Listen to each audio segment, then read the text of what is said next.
Muy buenos días a todos. En primer lugar, mi agradecimiento a las autoridades de la universidad por conferirme el honor de poder estar hablando esta mañana aquí con ustedes y gracias a ustedes por asistir a esta sesión. Quizá hayan oído ustedes hablar de la ideología de género o por lo menos sean conscientes de que un nuevo lenguaje alrededor de la sexualidad está apareciendo en nuestra cultura. Donde antes decíamos con naturalidad sexo, ahora se dice género. Donde decíamos sexualidad, ahora se habla de orientación afectivo-sexual. Donde antes nos referíamos a la paternidad o a la maternidad, ahora oirán ustedes que políticos y medios de comunicación se refieren a la salud sexual y reproductiva o a los derechos reproductivos de la mujer. Es decir, está apareciendo un nuevo lenguaje para redefinir los términos con los que hablábamos de la sexualidad y eso es indicativo de que está apareciendo una nueva forma de entender la sexualidad. Porque solo se elaboran nuevos lenguajes para reescribir la realidad o para indicar algo novedoso que no conocíamos hasta ese momento, ¿no? Y esto tiene tendencia en el mundo del derecho, porque el derecho es el mundo de la precisión terminológica. Una buena ley es aquella que define con precisión conceptual y terminológica el ámbito de relaciones jurídicas a las que quiere referirse, los derechos y las obligaciones. Cuando el lenguaje es indeterminado se genera inseguridad jurídica y cuando hay inseguridad jurídica no estamos ante un verdadero Estado de Derecho. Por eso la incidencia de una nueva ideología que se refiere a una realidad humana tan importante como la sexualidad, que determina el propio estatus de la persona y el fundamento de todo el derecho de familia, puede afectar a la seguridad jurídica si no sabemos ya al final de qué estamos hablando.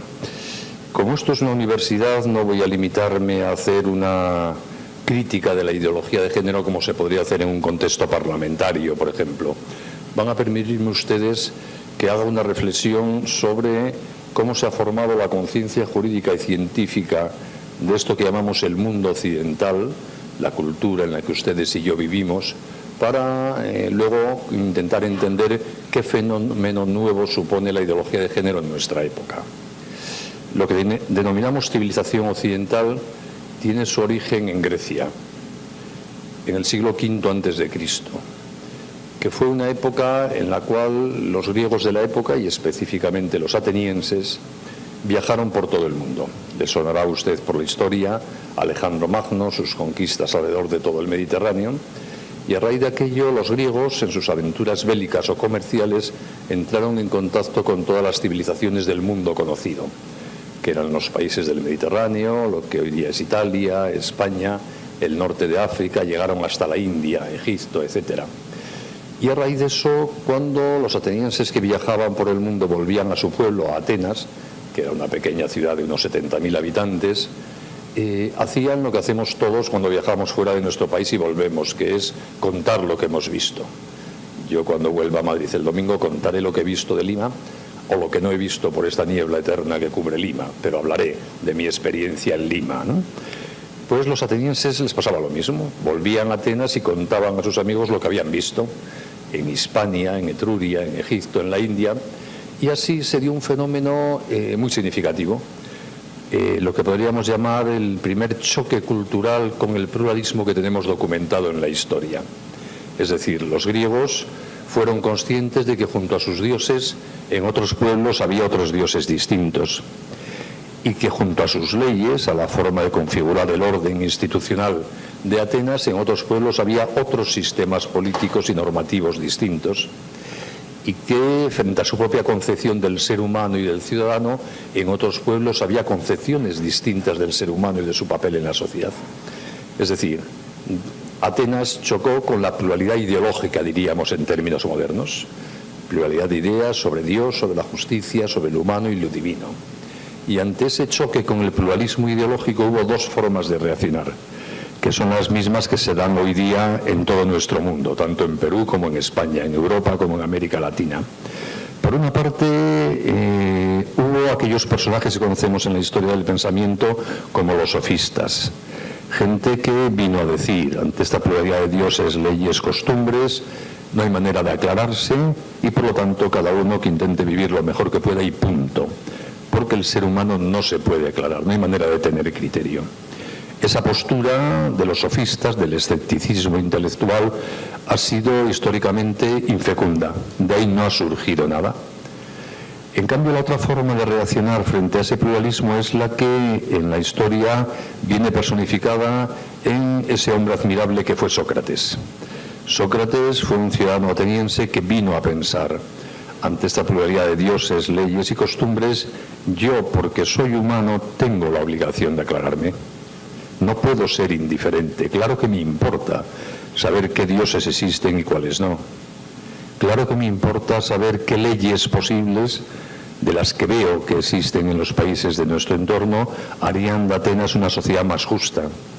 Y sobre todo se planteó: tengo que aclararme sobre qué idea del ser humano, de estas que veo existen en las culturas a nuestro alrededor, pueden ayudarme a ser más feliz. Y Sócrates, para aclararse, hizo un acto de fe en la razón. Dio por supuesto, gracias a Dios, que el ser humano razonando se puede aclarar. Que los seres humanos, estudiando las cosas, pensando, compartiendo experiencias, podemos tener certeza sobre todo. Podemos discernir lo verdadero de lo falso, lo bueno de lo malo, lo conveniente de lo inconveniente. Que no es verdad que estemos condenados a un aislamiento intelectual, a un relativismo y escepticismo totales. Y además, en este esfuerzo de aclararse, Sócrates hizo algo que es muy de actualidad, porque Sócrates no se encerró en su casa a leer libros, sino que salió a las calles de Atenas y se puso a hablar con todo el mundo, a hablar de las cosas importantes. Paseaba por el mercado de Atenas y con la gente que quería escucharle hablaba de Dios, de la justicia, de la felicidad, de la virtud, de la ley, de la esclavitud, del amor. Y se iba al puerto de Atenas y en largas sobremesas después de comer, sobremesas regadas con los buenos vinos de la tierra, hablaban durante largas horas en tertulia de cosas importantes en la vida, como el amor. Esos diálogos de Sócrates con sus conciudadanos los hemos conservado a través de los diálogos de Platón, discípulo de Sócrates, que nos dejó escritas esas conversaciones que Sócrates tenía con sus amigos sobre los temas importantes en la vida. ¿Y qué hacía Sócrates en esas conversaciones? Pues por una parte iba depurando sus propios criterios con los argumentos contrarios que recibía de sus interlocutores o de los datos que le aportaban sus interlocutores que él no había tenido en cuenta, y a la vez ayudaba a sus interlocutores a ir depurando su forma de pensar, muchas veces riéndose de ellos. Era un hombre muy cáustico, muy irónico.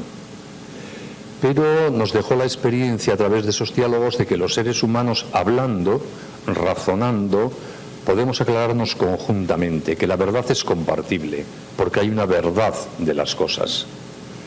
La verdad no es algo subjetivo que cada uno encuentra en su interior y que no se puede comunicar objetivamente a los demás, sino todo lo contrario. Es algo a lo que llegamos compartiendo experiencias, datos, informaciones, chequeando las propias opiniones, contrastándolas con las de los demás. Es decir, es posible generar verdades compartidas y chequeadas con la realidad. Esa confianza en la razón y en el diálogo es el fundamento de la cultura occidental. Es más, es la razón de por qué la cultura que llamamos occidental es la única civilización humanista que ha conocido la humanidad. Todas las demás civilizaciones que ha habido sobre la Tierra han sido civilizaciones que no han confiado en la razón. Y al no razonar sobre el humano, no han construido doctrinas humanistas. Solo en Occidente hemos descubierto la dignidad de la persona y hemos teorizado los derechos humanos y la radical igualdad entre los hombres y las mujeres y los derechos de los niños, etc. La segunda gran influencia, junto a esta confianza griega en la razón, que contribuye a conformar esto que llamamos la civilización occidental, procede de Roma. Los romanos, como ustedes saben, hablo de los romanos de antes de Cristo, fueron probablemente el pueblo más violento que ha conocido la historia de la humanidad. Las legiones romanas han sido la máquina de matar más perfecta hasta las SS hitlerianas que ha conocido la humanidad. Por donde pasaban las legiones romanas no sobrevivía ni la hierba. Y como los romanos fueron muy conscientes de su violencia, también fueron el pueblo que empezó a reflexionar en serio por primera vez sobre cómo controlar la violencia. Y por eso lo que hemos heredado de los derechos romanos es el derecho, de los romanos, perdón, es el derecho. Supongo que aquí, por lo menos en España, en las facultades de Derecho, seguimos estudiando derecho romano, porque está en el fundamento de todas las concepciones jurídicas de Occidente. Es decir, los romanos reflexionaron sobre el derecho como un sistema de reglas para buscar la justicia erradicando la violencia, para poner coto al poder. Y quizá la intuición más fecunda del derecho romano es aquella que va implícita en la definición de justicia que nos dejó escrita el jurisconsulto romano Ulpiano y que conocemos a través del Digesto de Justiniano. Ulpiano escribió que justicia es dar a cada uno lo suyo, lo cual implica que hay un suyo de cada cual que es de él antes de que yo se lo reconozca, y que además es la vara de medir de mi bondad y de mi justicia. Los demás, lo existente tiene derechos, porque es bueno, consiste en algo. Y yo soy bueno y justo si trato bien lo bueno persistente en los demás. Por lo tanto, la vara de medir de mi justicia, nos dice esa definición de Ulpiano, no es lo a gusto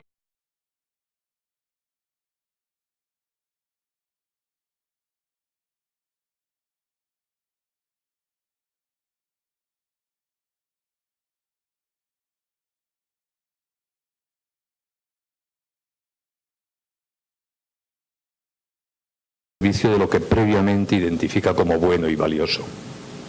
Por ejemplo, ¿por qué el embrión humano y yo tenemos derecho a la vida? Porque estamos vivos, eso es un dato de hecho. Y como estamos vivos y la vida es una cosa buena, si los demás respetan eso bueno persistente que es mi vida y la vida del embrión humano, los demás serán justos.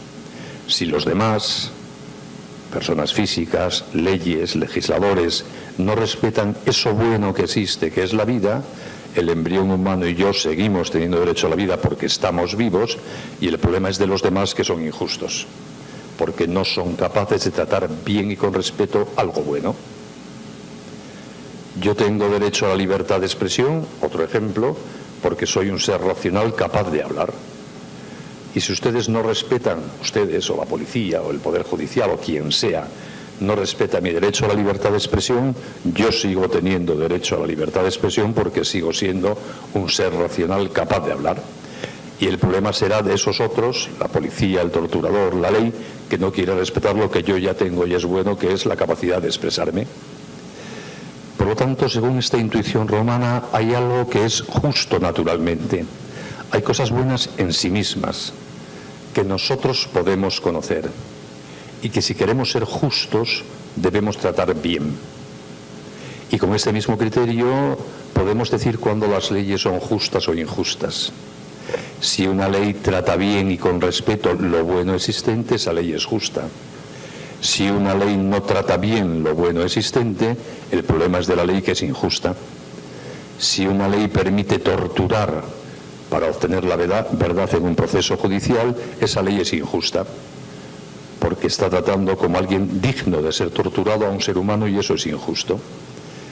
Es decir, con esta forma de ver las cosas podemos tener un criterio sobre todo. Puede haber zonas de incertidumbre porque no conozcamos con precisión la realidad, pero se puede tener criterio en la vida. Y por eso, como nuestra civilización ha tenido criterio, hemos ido avanzando, porque hemos podido decir, estas leyes, esta costumbre, esta forma de comportarse son injustas, hay que cambiarlas. Y así ha habido un incentivo, un camino para ir mejorando la calidad humanista de nuestras sociedades. Y cuando el cristianismo, a partir del siglo I, fecunda la civilización grecorromana, esos conatos de humanismo que había ya en ese mundo adquirieron una gran fuerza. Porque los griegos se fiaron de la razón, pero no sabían por qué podían fiarse de la razón. La razón de por qué podemos fiarnos de la razón nos la enseñó el cristianismo. Podemos fiarnos de la razón porque el mundo es razonable, porque ha sido pensado por alguien muy inteligente que lo ha hecho. Y por lo tanto todo lo que existe es razonable. Y como yo soy racional, puedo conocer con certeza eso que existe, que es razonable. puedo conocer en qué consiste todo lo que existe. Puedo conocer, por ejemplo, en qué consiste ser un ser humano, que es lo que los clásicos llamaban la naturaleza humana. Y en consecuencia puedo conocer con certeza que hay cosas que son siempre buenas porque permiten ser una buena persona, y que hay cosas que son objetivamente malas porque nunca ayudan a ser una buena persona. Y así además se entiende que sea bueno o malo para ser una buena persona no es algo que decido yo, es algo que aprendo mirando a los seres humanos. No lo creo yo, se deriva de lo bueno que hay en los seres humanos, que si se respeta y se cultiva da lugar a ser bueno, y si no se respeta y no se cultiva da lugar a ser mala persona. Una vez más, hay criterio, se puede discernir, se puede distinguir lo valioso de lo no valioso. Y por lo mismo, el derecho romano intuyó que había cosas buenas naturalmente, lo justo natural, pero no sabía por qué. El por qué hay cosas que son objetivamente buenas y dignas del respeto también nos lo enseñó el cristianismo. El mundo es bueno porque ha sido querido por un Dios creador en su inicio. Llevamos el sello del amor de Dios en lo que somos, y por eso somos cosas valiosas todos, al margen de lo que hagamos. Somos intrínsecamente valiosos, dignos de respeto. Esa confluencia de la fe griega en la razón, de la intuición romana sobre lo justo natural, y esa visión del mundo que se deriva de la existencia de un Dios creador, es lo que ha construido la civilización occidental. Y por eso, como les decía, esta es una civilización que se ha comprometido con la causa de la justicia y con el humanismo. Y por eso también es en esta civilización en la que se ha hecho ciencia, la única. En otras civilizaciones como la China, por ejemplo, ha habido técnica, pero nunca ciencia. Porque para hacer ciencia hay que creer que el mundo es razonable, que responde a regularidades que son estudiables. Y por lo tanto, donde no se ha creído que el mundo era razonable, porque se creía en el eterno retorno, en la reiteración de la historia, como en las civilizaciones orientales, no se intentó nunca hacer ciencia. Pero como en Occidente estábamos convencidos de que el mundo es razonable, nos hemos puesto a razonar sobre el mundo, que eso es la ciencia. Y por eso nuestra civilización al final ha tenido una expansión mundial, porque es una civilización que ha aportado calidad humana, conocimiento de la naturaleza como ninguna otra. También en ocasiones, porque la historia humana está transida por la libertad de los hombres, con retrocesos parciales, con oscurecimientos de esta claridad de ideas. No es una historia lineal de progreso permanente y continuo sin ningún retroceso. Y esto tiene mucho que ver con la concepción del ser humano. ¿Cómo hemos visto en esta tradición intelectual al ser humano? Como algo profundamente valioso que consiste en algo. El ser humano no es un fruto sin sentido de la evolución ciega de la bioquímica del carbono en un universo que no tiene ninguna razón para la esperanza. El ser humano es una maravilla que podemos conocer como tal. El ser humano es literalmente amable, digno de ser amado, porque hay una inmensa capacidad de bien y verdad en todos los seres humanos. Y por eso merece la pena cultivar la educación, es decir, ayudar a los seres humanos a desarrollar toda esa capacidad de bien y de verdad que hay en ellos. Y por eso los seres humanos somos capaces de conductas nobles, de respetarnos y de querernos, de cuidarnos. Y por eso nos empeñamos en construir sociedades solidarias, donde haya cada vez más cotas de seguridad y de justicia social, sabiendo que nunca llegaremos al 100%, pero nos empeñamos en ello porque es posible, porque el ser humano es capaz de bien. Y por eso hemos construido teorías jurídicas para defender la dignidad humana, llamándolas derechos humanos. ¿Qué son los derechos humanos? Toda esa capacidad de bien que hay en el ser humano sectorializada. Como podemos vivir, derecho a la vida. Como podemos hablar, derecho a libertad de expresión ideológica. Como podemos creer, derecho a la libertad religiosa. Como podemos poseer, derecho de propiedad. El mundo de los derechos humanos no es un mundo de meras voluntades, de deseos, es un mundo de convertir en algo digno de protección lo mejor que el ser humano puede sacar de sí mismo. Y por eso, por ejemplo, el sexo, y voy acercándome al tema de la ideología de género, tiene mucha importancia, porque los seres humanos somos sexuados, que es un tema muy importante. Si uno mira objetivamente, sin prejuicios, a los seres humanos, ¿qué ve? Ve hombres y mujeres y no hay otra cosa. En términos científicos todos somos XX o XY y no hay otra cosa. Lo cual quiere decir que la respectiva feminidad y masculinidad a los seres humanos nos constituye, se identifica con nosotros mismos.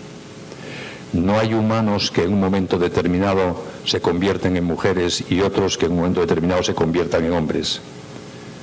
Son hombres o mujeres, no hay otra cosa. No hay un humano prefemenino o premasculino. Por lo tanto, a nosotros la sexualidad nos define, nos constituye, es lo que somos. Solo hay dos formas de ser un ser humano, ser hombre o ser mujer. Y por eso mismo, quien banaliza su sexualidad está banalizando su persona. Quien banaliza o trivializa o instrumentaliza la sexualidad de los demás está banalizando, instrumentalizando, trivializando a las personas de los demás, porque no se puede distinguir la sexualidad de la persona. Así de trascendente y relevante es la sexualidad. Y eso que somos, chico o chica, hombre o mujer, no es algo que cada uno construye, es algo que nos es dado. Lo somos. Y lo somos desde la primera constitución de la primera célula del cigoto, cuando se unen el óvulo y el espermatozoide. Por lo tanto, no lo hemos decidido nosotros. Es una combinación genética que hace que esa primera célula ya sea XX o XY. Y eso para siempre, no se puede cambiar. Incluso lo que hoy se llaman operaciones de cambio de sexo no son operaciones de cambio de sexo, porque es imposible cambiar el sexo. Con tratamientos hormonales y quirúrgicos uno puede cambiar la apariencia externa de sus órganos genitales. Pero esos órganos genitales cambiados son de células XX o XY que tenías antes, porque no se puede cambiar. Yo hormonándome puedo tener pechos al estilo femenino, pero esos pechos están hechos de células masculinas porque yo no tengo otras células ni puedo tenerlas. Y una mujer quirúrgicamente puede ponerse un pene, pero ese pene está hecho de células femeninas porque una mujer solo tiene células femeninas. Por eso el cambio de sexo literalmente no existe. Se puede transformar la apariencia externa del cuerpo, pero sigue siendo un cuerpo XX o XY, de hombre o de mujer. Por eso la civilización occidental ha respetado mucho siempre y ya ha tenido el prejuicio de exigir que se respeten los datos de hecho, lo que somos. Porque cuando el legislador se atribuye la competencia de redefinir la realidad, caemos en el totalitarismo. Por ejemplo, el derecho occidental se ha negado siempre a reconocer a los poderes públicos el derecho a definir quién es un ser humano.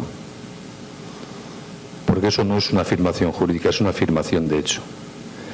El legislador lo que tiene que decir es, a los seres humanos hay que respetarlos, pero que sea un ser humano se ve estudiando. Y por eso hemos suprimido la esclavitud. Permitir la esclavitud es permitir que el legislador diga quién es humano y quién no, quién tiene derechos y quién no los tiene. Y cuando los modernos totalitarismos en el siglo XX han vuelto a atribuir al Estado ese poder, hemos vuelto a caer en la barbarie.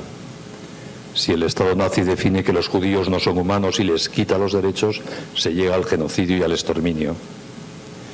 Y si en el sistema comunista se decide que los enemigos de clase no son humanos y no tienen derechos, puede pasar como pasó en la Unión Soviética, 50 millones de muertos. Es terrible reconocer al legislador que defina lo que es un ser humano. Al ser humano se le reconoce como dato de la realidad y forma parte de la definición de ser humano su sexualidad. Por lo tanto, el legislador no tiene derecho a definir quién es un hombre y una mujer. Eso es un dato de hecho. ¿Qué es la ideología de género? Afirmar lo contrario de lo que acabo de afirmar yo ahora. Que en materia de sexualidad no hay nada que sea natural, no hay ni hombres ni mujeres, porque nuestro cuerpo no nos dice nada sobre nuestra sexualidad. Ese es el postulado de la ideología de género, y que por lo tanto puede el legislador permitir configurar a cada uno como hombre o mujer y decidirlo a su libre voluntad. Es decir, es permitir al legislador y a la persona en la aplicación de las leyes redefinir arbitrariamente lo humano. Y eso es muy peligroso para las libertades. Y es la ideología del siglo XXI, la tentación liberticida de nuestra época. Por un prejuicio ideológico, negar una dimensión real de la naturaleza humana y entrar en un juego de imposición de arbitrariedades subjetivas. Los seres humanos, como les decía, somos hombres o mujeres y somos libres además. Y por eso, siendo hombres o mujeres, somos libres para hacer con nuestra sexualidad lo que queramos dentro de un orden. Tampoco tantas cosas se pueden hacer. Pero no se puede confundir lo que podemos hacer con nuestra libertad con lo que somos. Lo que son las personas merece respeto absoluto siempre. Sobre lo que hacen con su libertad se puede opinar libremente. Por ejemplo, yendo al mismo supuesto que les contaba antes, yo tengo derecho a la libertad de expresión y ustedes me respetan mi derecho a la libertad de expresión si no me prohíben hablar. Pero su obligación de respetar mi derecho a la libertad de expresión no llega a que tengan ustedes que escucharme, y mucho menos aún a que tengan que decir que les gusta lo que yo digo, y menos aún a que tengan que decir que es verdad lo que yo digo. Si ustedes ahora todos se levantan y se van de esta sala, no están violando mi derecho a la libertad de expresión, están ejerciendo su libertad de decir que no les interesa lo más mínimo lo que yo digo, pero están respetando mi libertad. Lo mismo pasa con la libertad política.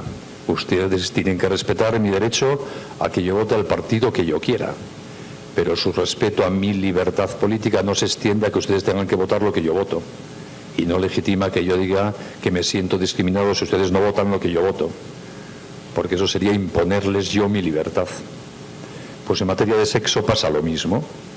Ustedes respetan mi libertad y mi dignidad si no se meten en qué hago yo con mi sexualidad. Pero si discrepan de cómo vivo yo mi sexualidad, no me están discriminando ni ofendiendo, están ejerciendo su libertad de opinar. Si me dejan hacer lo que yo quiero, no violan ninguna libertad mía, pero pueden pensar que yo lo que hago con mi libertad sexual es una estupidez y no me están discriminando por nada. O pueden pensar que no es lo mejor que se puede hacer en materia de sexualidad y tampoco me están discriminando. La ideología de género, por contra, pretende imponer el prejuicio de que lo que uno hace con su sexualidad, si es LGTBI, que es un acrónimo de las primeras sílabas de las palabras lesbianas, gays, transexuales, bisexuales, intersexuales, se identifica con la propia dignidad de la persona y que por lo tanto quien discrepa de esa forma de vivir la sexualidad, el LGTBI, está discriminando a las personas. Y yo pienso que es una inmensa falacia que rompe todos los principios del ordenamiento jurídico humanista a los que he venido refiriéndome hasta ahora, que forma parte de nuestra cultura jurídica. Porque nadie tiene derecho a imponer en ningún terreno, y por lo tanto tampoco en el sexual, su forma de ejercicio, su libertad a los demás como vinculante. A los demás hay que exigirles que respeten lo que tú haces con tu libertad. Pero si quieres imponerle el fruto de tu libertad, estás violando los derechos de los demás. Y por eso a mí la ideología de género me preocupa. Porque en la medida en que inspira las leyes, los currícula escolares, como pasa en mi país, en España, va disminuyendo o se va persiguiendo la libertad ideológica de pensamiento y de expresión en materia de sexualidad. Y eso me parece una consecuencia inadmisible en una sociedad moderna que se supone debe estar comprometida con la libertad. Por eso creo que desde tanto la tradición científica de Occidente, que nos invita a respetar la realidad de las cosas, no a querer cambiarla, a querer conocerla, como desde la tradición jurídica de Occidente, que se compromete con lo que es la persona humana, la ideología de género supone una contraposición y negación radical. Es una ideología revolucionaria en el sentido de que pretende fundar la civilización y el Estado de Derecho sobre principios completamente distintos a los que ha permitido esa tradición humanista comprometida con los derechos humanos y las libertades. Y por eso me parece que es un tema importante. Y por eso me parece que en la universidad es un tema digno de ser reflexionado. La universidad se supone que es el foro donde se piensan las cuestiones de actualidad, donde más allá de la inmediatez y de la superficialidad del debate político, llevado por el vaivén de la actualidad más inmediata, se pone cabeza en pensar las cuestiones de fondo. Y esta intromisión de la ideología de género en nuestras sociedades es, pienso yo, una de las principales cuestiones de fondo de nuestra época. Y por eso me parecía muy oportuno que la universidad genere esta ocasión de debates y de análisis en un tema de tanta actualidad como es la ideología de género. Y estos debates deben hacerse como se hacen los debates universitarios, que no es arrojándose eslóganes unos a otros o insultos, es pensando, es razonando, es contemplando sin prejuicios la realidad de las cosas y la implicación de las ideas que se defienden. Es el chequeo socrático, como decíamos al principio, de, en el diálogo, puntos de vista, informaciones, usando la razón, la capacidad de pensar. Y por eso yo les animaría a ustedes, si les parece razonable lo que digo, que dado que son ciudadanos del siglo XXI, donde el debate de la ideología de género es el debate ideológico de moda en todo el mundo, que como universitarios, como intelectuales, se preocupen de conocer un poquito más esta ideología de nuestra época y de formarse un criterio sobre ella, que es formarse un criterio sobre una ideología política y sobre la sexualidad humana. Y como todos estamos sexuados, lo que se piensa sobre la sexualidad nos afecta a todos. Cuando las ideologías defendían modelos de organización del poder político, de la vida económica, uno podía pensar que no iba mucho con uno. Por ejemplo, si alguien defendía la nacionalización de la banca y uno no es banquero, podría decir, bueno, conmigo tampoco tiene mucho que ver.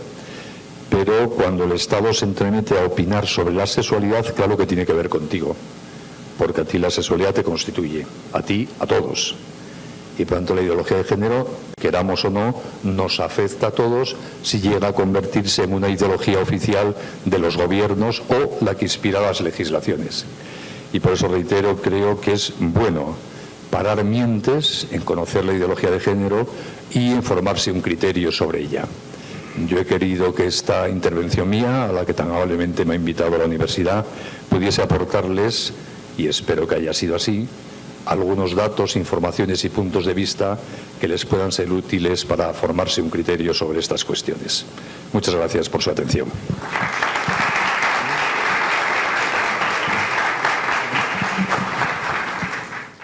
Muchas gracias a don Benigno Blanco.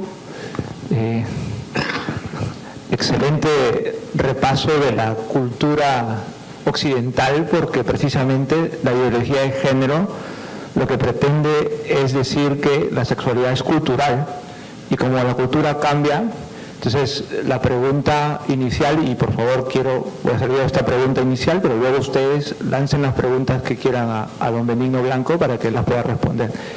Entonces, ha explicado la cultura que tenemos en el mundo occidente y la ideología de género habla de que la cultura cambia de un lugar a otro, de un país a otro, de un estado a otro. Podemos decir entonces que si el sexo es cultural y todo depende de la cultura occidental ha cambiado, la ideología de género tiene ese supuesto contexto como para existir y procurar los cambios que ahora en muchos lugares vemos y que en Perú están empezando a ocurrir. ¿Es correcto hablar de la cultura, de la ideología de género, de los cambios? ¿La cultura occidental ha cambiado? ¿Cómo podríamos analizar ese contexto?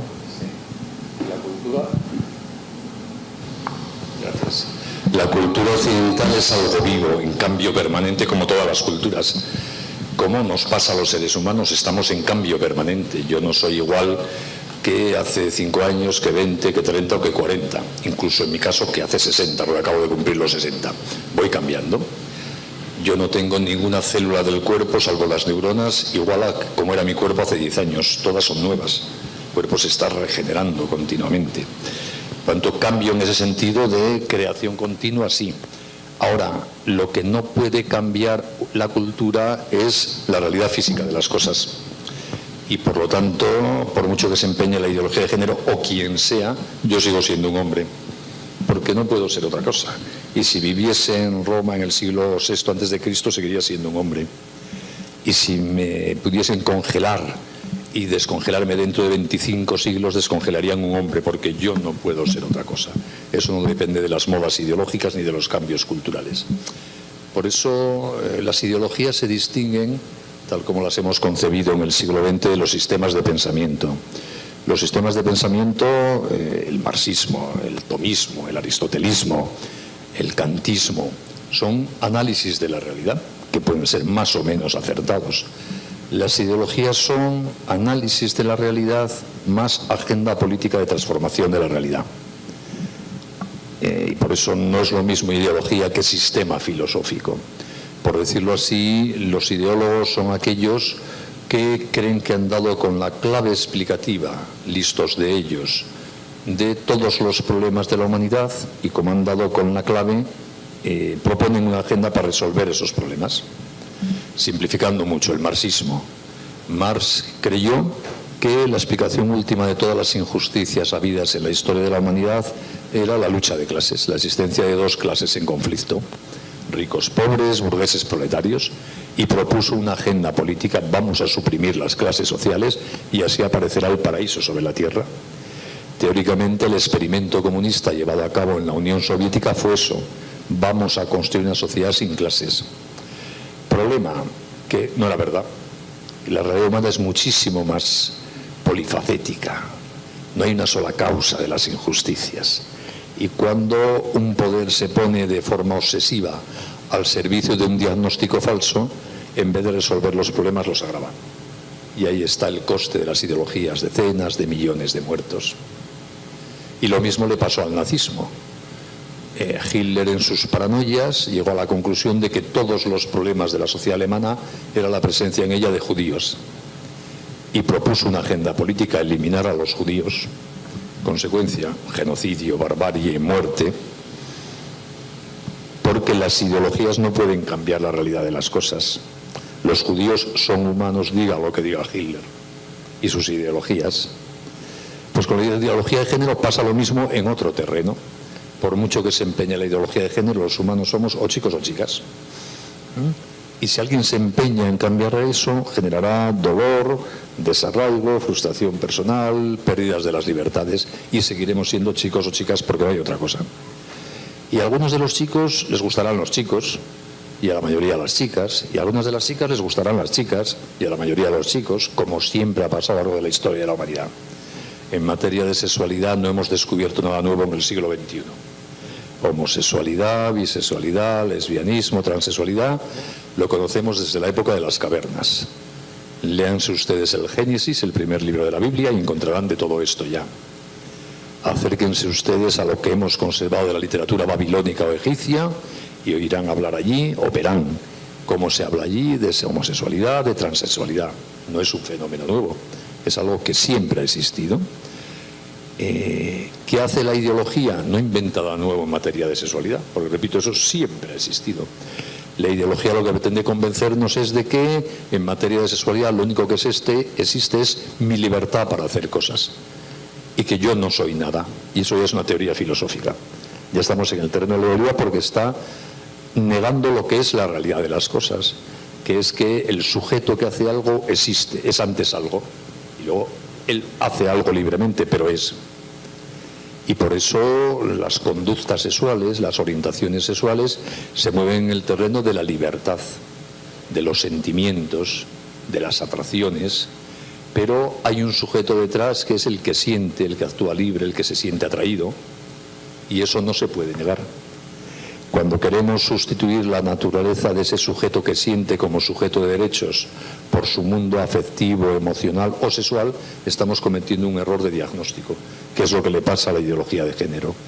Por lo tanto, por mucho cambio cultural que haya, que lo hay y siempre lo habrá, la naturaleza humana es como es. Muchas gracias. A ver, por favor, ¿quién desea hacer una pregunta? Abajo, arriba, con toda libertad, con las palabras científicas que quieran. Doctor Benigno, muchas gracias por su disertación. Ha sido clarísima la descripción que ha hecho usted sobre la cultura occidental, clarísima, sinceramente, aprendió mucho.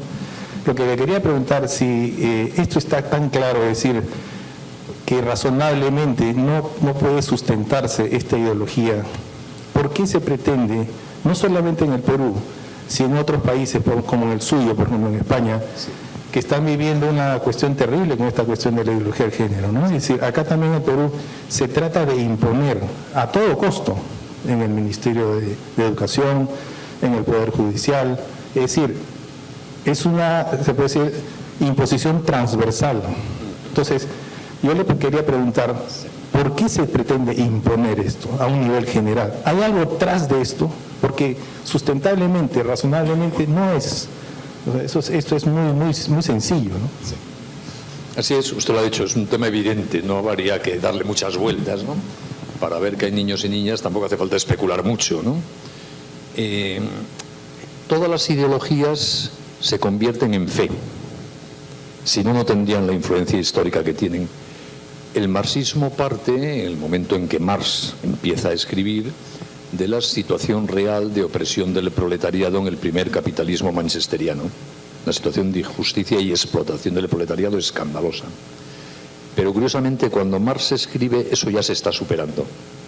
Está surgiendo en la Alemania de Bismarck el Estado de Derecho, se crea la Seguridad Social, están apareciendo en España y en la propia Gran Bretaña las leyes que empiezan a reducir y a prohibir el trabajo infantil, las horas de la jornada laboral, donde se empiezan a crear los primeros seguros obligatorios que paga el empresario para garantizar el derecho a la salud. Es decir, el propio marxismo llega tarde, va contra los hechos de que el capitalismo ya va evolucionando para ir superando esas injusticias que denuncia con razón Marx.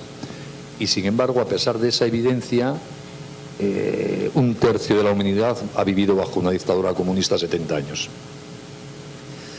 Y mucha gente fuera de esos países comunistas ha estado defendiendo que aquello era el paraíso en la tierra, aunque sabíamos lo que era el Gulag, la represión de las libertades, etc. Que los judíos son humanos es algo evidente.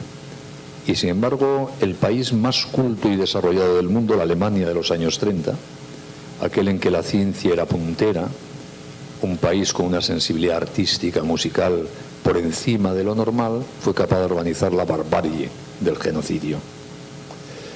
Pongo estos ejemplos para poner de manifiesto cómo parece, para mi sorpresa, pero que a los seres humanos la realidad no se nos impone en su evidencia si no queremos.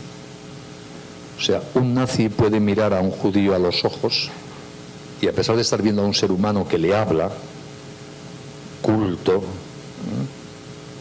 decir, tú no eres humano y te mato. Es desconcertante. No estamos hablando de un arrebato de ira, que todos podemos perder el control un día. Estamos hablando de gente que en frío dice, tú no eres humano.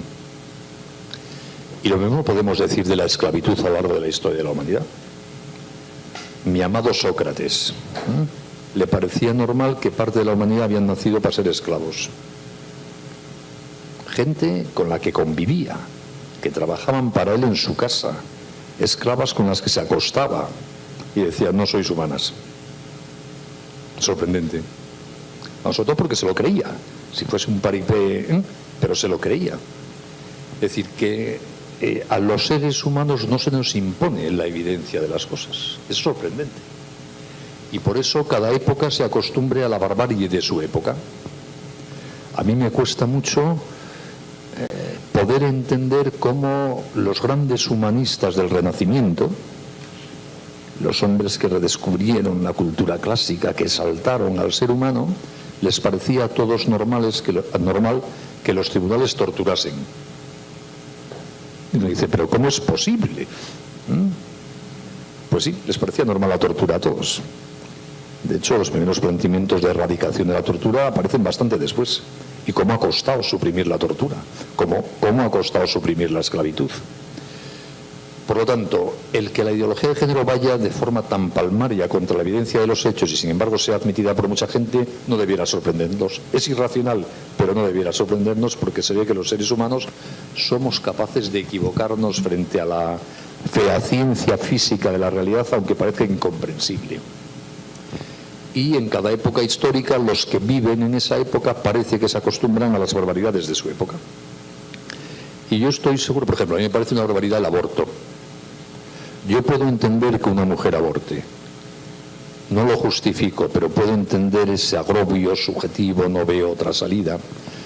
Ahora, que un señor en frío en Nueva York esté gastando millones de dólares para ver si hay muchos abortos en el mundo, no lo puedo entender. Porque es evidente que abortar es acabar con una vida humana. Eso es un dato de hecho. Y sin embargo hay mucha gente en nuestro mundo que está gastando grandes energías y mucho dinero para que haya abortos, para normalizar el aborto. Pues con la ideología de género pasa un poco lo mismo. Va contra la evidencia, va contra la ciencia, va contra el derecho, pero sin embargo cada vez la tenemos más presente en el mundo. Lo cual quiere decir, pasando ya de estos ejemplos concretos al análisis específico, que alguien tiene interés en ello. Solo se defienden cosas no razonables cuando interesa por algo. Si uno estudia un poquito la evolución histórica de la ideología de género, se ve muy bien sus causas y sus defensores. En el origen, que es finales de los años 60 del siglo pasado, Estados Unidos, son un grupo de intelectuales feministas, todas lesbianas, dicho sea de paso, que aplicando la mentalidad del feudo-marxismo de la época, trasladan al análisis de la relación entre el hombre y mujer las categorías marxistas y conciben al hombre como una clase explotadora respecto a la mujer, que es la clase oprimida a lo largo de la historia. Y como tienen un esquema marxista en la cabeza, aplican políticamente a la relación hombre-mujer lo que Marx dijo de la relación de clases entre burgueses y proletarios. Para crear una sociedad justa hay que suprimir las clases en conflicto. Si las clases en conflicto son hombres versus mujeres, hay que suprimir al hombre y a la mujer. Ese es el origen del planteamiento de género. Decir, la propia definición de hombre y de mujer no es algo natural, es una construcción cultural, como usted recordaba, variable y moldeable. Y por lo tanto la agenda política de género inicialmente es: vamos a deconstruir todo lo humano, el derecho, la lengua, la moral, la religión, la moda, las costumbres, para erradicar de todo lo humano la referencia a lo masculino y lo femenino. Vamos a apostar por lo que llamaban la diversidad afectivo-sexual, que ya no se hable de hombres y de mujeres, sino de diversas orientaciones afectivo-sexuales. Que no se hable del carácter binario femenino-masculino, sino de la diversidad afectiva. Porque no hay ni hombres ni mujeres, es una construcción cultural. Eso es la ideología de género, digamos, como ideología en los libros. Eso no es lo que llega aquí, ni lo que llega a España. Lo que llega a España es que a partir de comienzos de los años 70 del siglo pasado, en el diseño de las políticas de control de la población colonialista, imperialista, formuladas desde Naciones Unidas, en el contexto de un mundo en el que se va produciendo ya la descolonización de todos los países de África, de Asia, etcétera, se ve que ya no se pueden imponer, como hasta ese momento, de forma coactiva las políticas de control de la población, mediante la exigencia desde el norte rico del aborto obligatorio, esterilización obligatoria, etcétera. Y se preconiza, y así se configura en concreto en el memorándum Kissinger-McNamara, que firma como orden ejecutiva el presidente Nixon, que hay que promover desde el primer mundo rico, en todos los países de lo que entonces se llamaba tercer mundo, una visión de la mujer, de la sexualidad y de la feminidad que lleva a las mujeres a excluir voluntariamente la maternidad, para que se reduzca así el problema demográfico del mundo. En ese contexto se crea el Fondo de Población de Naciones Unidas y la primera presidenta de ese fondo formula así el objetivo de esa institución. Ya no se trata de controlar la población del mundo dentro de los roles de género tradicionales, sino que ahora se trata de cambiar los roles de género tradicionales para controlar la población del mundo. Y desde entonces todas las agencias de Naciones Unidas, bien engrasadas con la financiación yanqui, empiezan a intentar subordinar sus políticas de apoyo a las naciones del tercer mundo, exigiéndoles que vayan implementando la agenda de género en las políticas de mujer, de desarrollo sostenible, de desarrollo rural, de infancia, de salud, etcétera. Y esto se formaliza ya como agenda política de Naciones Unidas en la Cumbre sobre Población que organiza Naciones Unidas en 1994 en El Cairo, en Egipto, y luego de forma más radical todavía en la Cumbre sobre la Mujer que las propias Naciones Unidas organizan en el año 95 en Beijing. Y desde entonces es doctrina oficial documentada. Esto que les cuento yo no es una información confidencial que tengo yo, basta entrar en la web de Naciones Unidas, es todo público y documentado. Entonces, es Naciones Unidas al servicio en el fondo del imperialismo yanqui económico, quien presiona una vez y otra y financia esa presión para que los países vayan incorporando la agenda de género, matrimonio homosexual, los llamados derechos reproductivos, aborto y la implantación en la escuela de la visión de la sexualidad propia del género. Y eso es lo que ustedes están viendo en Perú y yo he visto en mi país en la última década. Y luego ya hay ramificaciones. Cada país tiene sus singularidades, sus grupos. Se refuerzan mucho los llamados grupos LGTBI para apoyar esto, pero es una minoría absoluta. Lo LGTBI no es lo homosexual, esta no es una batalla entre homosexuales y heterosexuales, porque la ideología no depende de la conducta sexual. Mi visión de la sexualidad la defendemos homosexuales y heterosexuales, y la ideología de género la defienden homosexuales y heterosexuales. Por tanto, no es un tema de confrontación entre grupos por sus gustos sexuales. Las ideologías no dependen de los gustos sexuales, aunque nos lo presentan así en una campaña de comunicación muy bien pensada, porque si llegamos a admitir que defender el modelo de sexualidad que yo defiendo para la libertad, y lo propongo en libertad, fuese una discriminación de los homosexuales, yo habría perdido el debate, porque un discriminador nunca gana un debate. Por eso, en términos de comunicación, se plantean las cosas para que el de enfrente ya resulte tachado a priori y no pueda ni hablar. Pero no hay que caer, si somos serios intelectualmente, en esas trampas de manipulación demagógica de la opinión pública.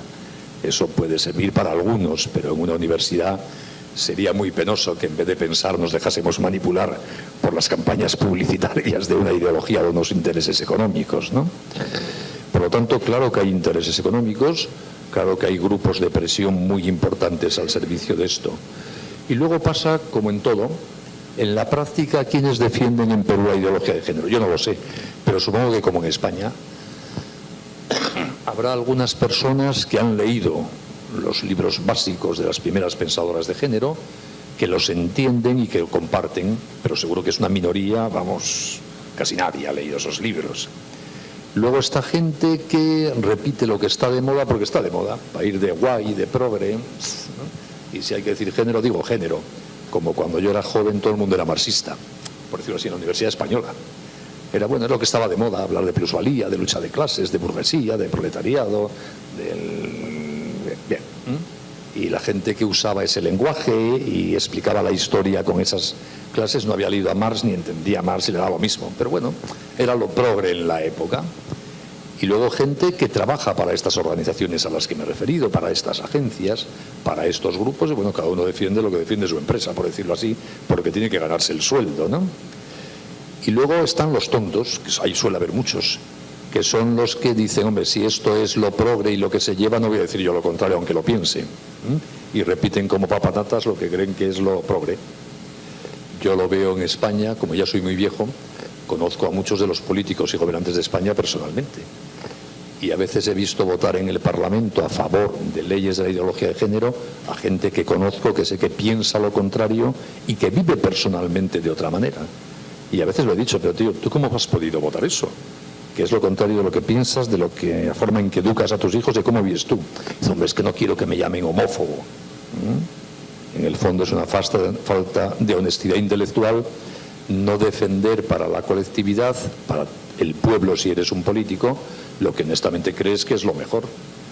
Yo cuando defiendo mi oposición a la ideología de género no es porque tenga ningún interés en los debates sobre ideología de género, es que creo que mi país será una sociedad más justa si respeta la libertad de las personas para pensar sobre sexualidad, si no admite prejuicios ideológicos, si no permite que en la escuela se imponga una visión deformada de la persona.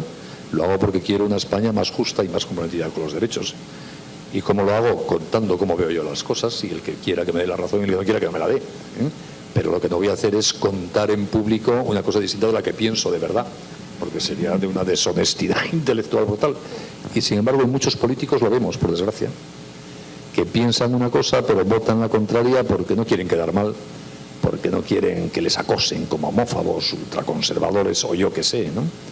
Por lo tanto, en la defensa práctica, en el día a día, por decirlo así, de la ideología de género, probablemente ustedes se encuentran aquí lo mismo.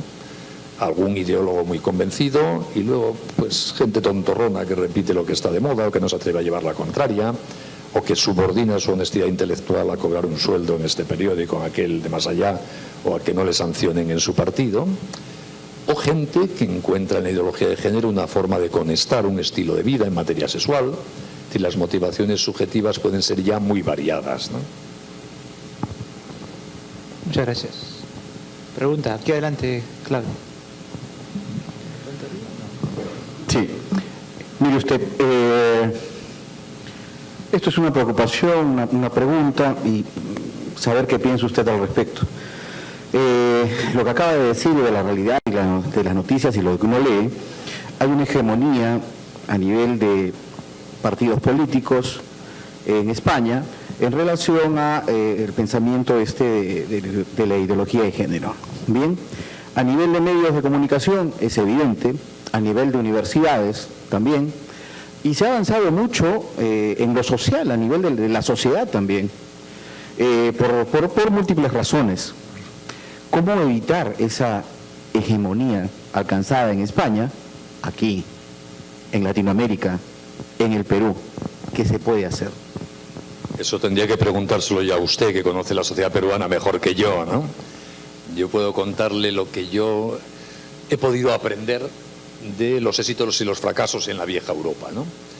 En esta materia. Y luego ustedes lo aplicarán a esta sociedad porque yo no la conozco en sus detalles, ¿no? Pero veamos primero un cierto panorama mundial de la ideología de género, ¿no? Donde nació Estados Unidos ya está de vuelta de este tema. Ha llegado a ser tan amenazante para las libertades públicas la ideología de género que ya una gran parte de la sociedad norteamericana ha reaccionado en contra.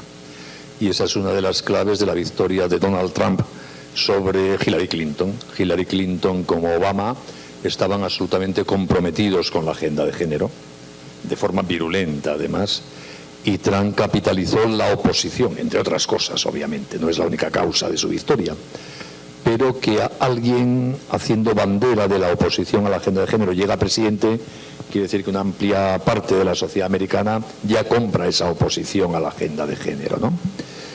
Y lo mismo hemos visto con el hartazgo hasta en el Tribunal Supremo del activismo judicial para introducir en nombre de los postulados de género, sigo hablando de Estados Unidos, restricciones a las libertades en los centros escolares, etcétera, ¿no? Por lo tanto, parece que como en casi todo lo humano, pues la ola ha llegado ya a su máximo en Estados Unidos y está claramente empezando a bajar. Lo cual no quiere decir que eso sea continuo, puede volver a subir un poco, ¿no? Porque la vida es así. En Europa, Europa occidental, entendemos por Europa occidental allí, no sé si aquí utilizan la misma terminología, aquellos países que nunca pertenecieron al bloque soviético durante el siglo XX, digamos de Alemania para el oeste. La Europa occidental en general se ha rendido a la ideología de género en los últimos 20 años, pero en los países del sur de Europa ya empezó a haber una reacción bastante importante en contra.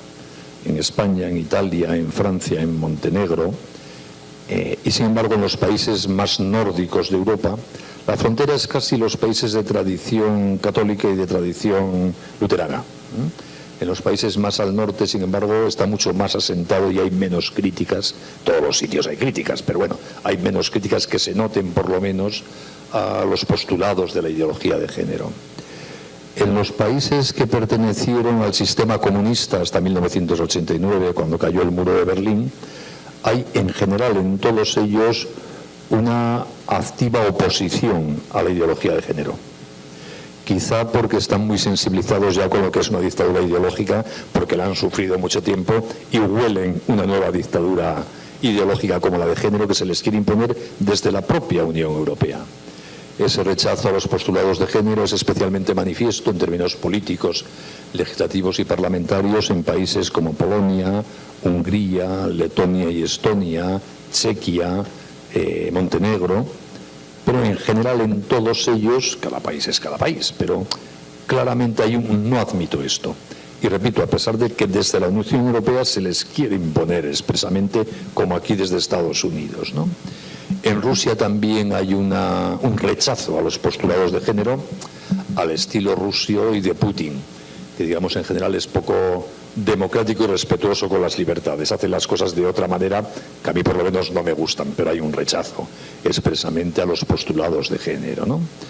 En toda el África subsahariana, digamos, distinguimos entre el África al norte del desierto del Sáhara, que es la de países de tradición islámica, y el África subsahariana, que es el de tradición nativa, los pueblos de color. En toda la África subsahariana hay un rechazo total a la ideología de género y hay un intento colonialista de imponerlo brutal.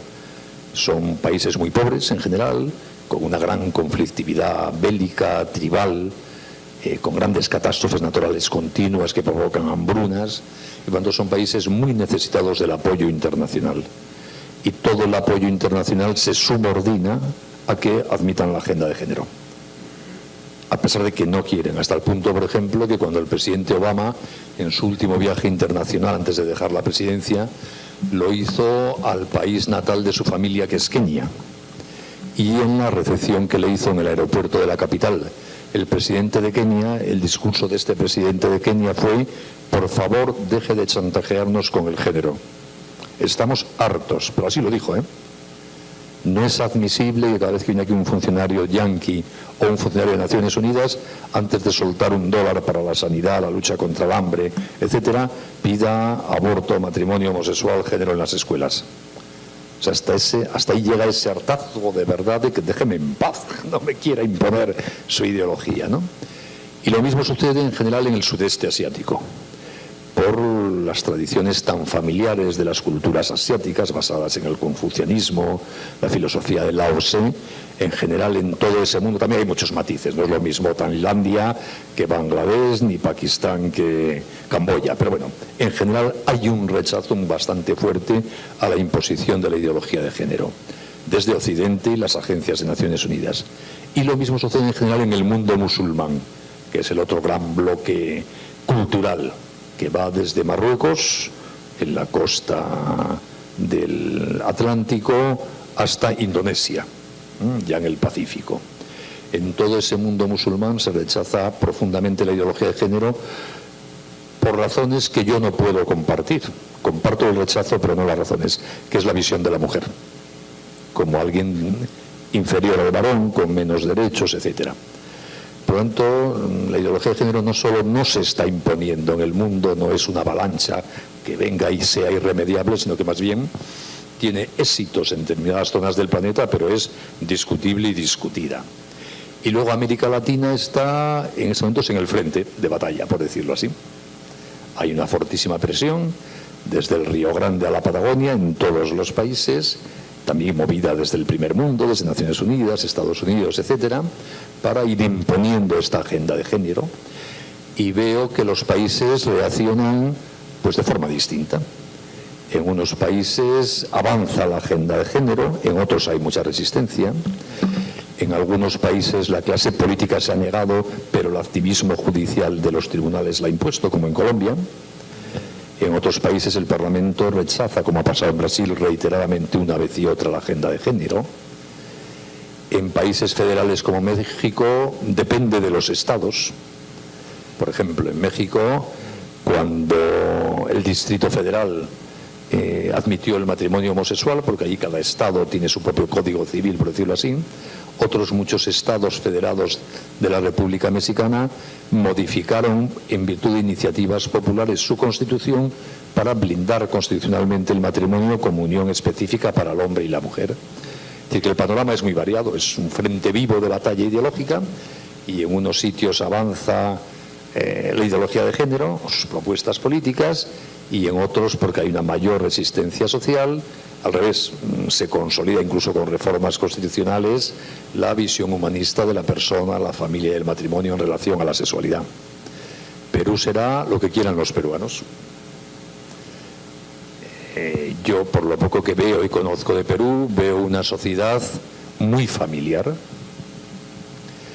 veo una sociedad muy religiosa, veo una sociedad en consecuencia que tiene una visión trascendente de la persona, que por supuesto está sometida a las influencias de las culturas del mundo. Hoy día no hay barreras a la cultura, porque la red nos abre al mundo y por tanto la ideología de género también está aquí presente y va a estarlo más. Y se están invirtiendo muchos recursos a través de ONGs, de Naciones Unidas, de la IPPF, de la Fundación Soros, etcétera, en que aquí se extienda la ideología de género. Pero me parece que si los peruanos son capaces de hacerse responsable de su libertad para ejercerla, no callándose tontamente, la ideología de género en Perú no debiera tener demasiado que hacer, me da la sensación. Y creo que sería muy bueno para Perú, en términos de justicia social y de defensa de las libertades, que de verdad la mayoría de los peruanos, sean homosexuales, transexuales o bisexuales, defiendan la verdad y cómo es la naturaleza humana. ¿Cómo? Ejerciendo los derechos, libertad de expresión, de manifestación, de voto, que es como en las democracias uno defiende aquello que piensa. Excelente análisis geopolítico, social, cultural. Tenemos que ir terminando. Vamos a dar una última pregunta. Se acerca la hora de terminar este coloquio. A ver, por favor, la última pregunta. En primer lugar, muy buenos días a todos los presentes. En realidad mi pregunta va enfocada a este tema, que la ideología de género en principio se comenzó con un colectivo feminista, ¿no? En que se buscaba eliminar las conductas que fueron transmitidas por el machismo, que ponían una posición a las mujeres inferior a la de los hombres. Entonces, supuestamente con la ideología de género se busca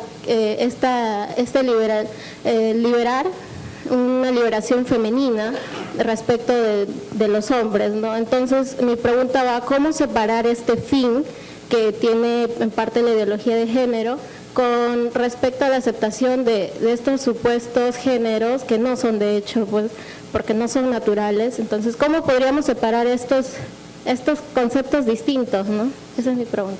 Entiendo su pregunta y me parece muy oportuna, pero no estoy de acuerdo con su análisis. En el siguiente sentido, la ideología de género no surge para luchar a favor de los derechos de la mujer. Eso fue el feminismo clásico. La ideología de género no forma parte, por decirlo así, de la evolución del feminismo, es otra cosa. La ideología de género surge para que desaparezcan los hombres y las mujeres, también las mujeres, no para liberarlas. Sé que suena muy fuerte, pero eso es lo que dice la ideología de género. El feminismo sí fue una lucha por la liberación de la mujer. A lo largo de toda la historia de la humanidad, la mujer ha estado discriminada respecto al varón. Eso es un dato de hecho. Por cierto, donde menos en esta civilización cristiana occidental. Es la única civilización donde se ha reconocido, al menos teóricamente, la igualdad entre hombre y mujer. Y progresivamente se la ha ido respetando esa igualdad, aunque no hemos llegado al 100% todavía. Pero por lo menos hemos sentado la base para eso. En ninguna otra civilización del planeta ni siquiera se planteó ni teóricamente que la mujer fuese igual al varón. Por tanto, ha existido discriminación siempre y en todos los lugares, pero aquí menos que en otros sitios. Y el feminismo, que empieza en el siglo XVIII en Europa, con las primeras sufragistas, comienza con la petición de que las mujeres puedan votar como los varones, el derecho de sufragio. Por eso el primer feminismo se le llama sufragismo, ¿no? Es un planteamiento absolutamente digno de encomio y de aplauso, porque las mujeres van a tener menos derechos que los varones. De esos derechos políticos del voto luego se pasa a los derechos socioeconómicos. En la mayor parte de los países europeos de aquella época, las mujeres no tenían derechos patrimoniales si estaban casadas. Era el marido que tenía derecho a administrar los bienes de la mujer. Que curiosamente, aunque sea un paréntesis, es algo que va contra la tradición de la cultura cristiana, porque desde que el cristianismo influye en el derecho romano, estamos hablando del siglo IV, V después de Cristo, a la mujer se le reconoce por primera vez en la historia plena disponibilidad de sus bienes patrimoniales. Y es solo a partir del siglo XIV, cuando en Europa se redescubre a través de la Universidad de Bolonia, esto sobre todo para los juristas que estudian historia del derecho, el derecho romano, y se vuelve a aplicar el derecho romano, es cuando los países europeos occidentales vuelven a discriminar jurídicamente a las mujeres, porque se pone de moda en aquella época reproducir el derecho romano que desconocía la personalidad jurídica de las mujeres. Y por eso, curiosamente, vemos que en la Edad Media en Europa las mujeres comercian son empresarias de la época, no empresarias de informática porque no había. Tenían pescaderías, transporte, que era lo que había en aquella época, y a nadie le escandalizaba lo más mínimo. Y sin embargo, 2 siglos después, al siglo XIV, ya las mujeres europeas pierden el derecho a administrar sus bienes. Y el feminismo del siglo XIX se revela con toda razón contra eso. Y entonces empieza esa reivindicación de que la mujer pueda estudiar en las universidades como el varón, pueda votar como el varón, administre sus bienes como el varón, etc. Eso es el feminismo de verdad y es muy bueno. Y ha ido consiguiendo conquistas progresivas que no han cambiado. Jurídicamente estamos igualados hombres y mujeres, pero en la vida real sigue habiendo machismo. En unos países más y en otros menos. Pero bueno, claramente ha ido la civilización sin ideología de género avanzando muy claramente para ir superando esa vieja discriminación de la mujer. Y hablo en los países de matriz cristiana. En el mundo musulmán, por ejemplo, es otra cosa. Cuando la ideología de género no pretende liberar a la mujer, eso ha sido el feminismo clásico, que ha seguido en paralelo al género. El género es otra cosa, no tiene nada que ver. Y por eso muchas feministas clásicas, por ejemplo, critican la ideología de género, porque dicen que pretende otra cosa, que no va con su batalla feminista, ¿no? Por lo tanto, si uno quiere empeñarse en Perú o en España en seguir reivindicando los derechos de la mujer, en superar todavía las claves machistas de la cultura que subsistan en este país, no solo no necesita la ideología de género para nada, sino que haría muy bien en olvidarse de ella porque empeora el problema. ¿En qué se nota? En que los países en que se va imponiendo la mentalidad de género, como España, no para de crecer la violencia machista de género. Es un fenómeno muy curioso. Por ejemplo, en España se suponía que podía existir, y existe, por desgracia, es un fenómeno minoritario, pero existe y es dramático, la violencia en el hogar del hombre contra la mujer. Y se suponía que eso era de los que éramos más mayores, que estábamos educados en una sociedad más machista, tal. Pero curiosamente, donde hay más violencia de género intrapareja es en los chiquitos más jóvenes, en los adolescentes, que están siendo educados en el mundo del género. A veces los datos contradicen las teorías, pero eso está sucediendo. ¿Y por qué? En parte por muchas cosas, pero en parte porque la ideología de género, no teóricamente en los libros, sino lo que deja en el corazón de chicos y chicas es: yo soy el dueño de mi sexualidad y los demás están para servir mi placer. En el fondo es eso. Y por lo tanto los chicos interiorizan una mentalidad de usar a las chicas. Y eso se transforma en la práctica en relaciones de violencia, de acoso, de bullying, que están creciendo más que en las generaciones anteriores, supuestamente educadas en un mundo más machista. Por eso Aristóteles decía que razonar es distinguir. Se lo digo como jóvenes universitarios, hay que distinguir siempre. No nos dejemos llevar por los tópicos. Veamos de qué estamos hablando, no mezclemos problemas. Consultemos humildemente los datos, a ver si se corresponden con nuestros prejuicios o tenemos que cambiar nuestros prejuicios para explicar los datos reales, ¿no?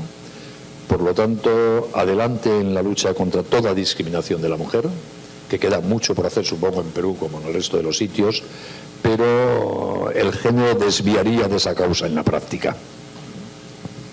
Muy bien, excelente. Muchas gracias, doctor Benigno Blanco. Otra vez ha sido un alto nivel intelectual, académico. Muchas gracias. ¿No? Espero que todos hayan gozado de este ambiente universitario, académico, multidisciplinar con esta temática. Y muchas gracias por su asistencia. Y otra vez, por favor, un voto de aplausos para el doctor Benigno Blanco. Muchas gracias.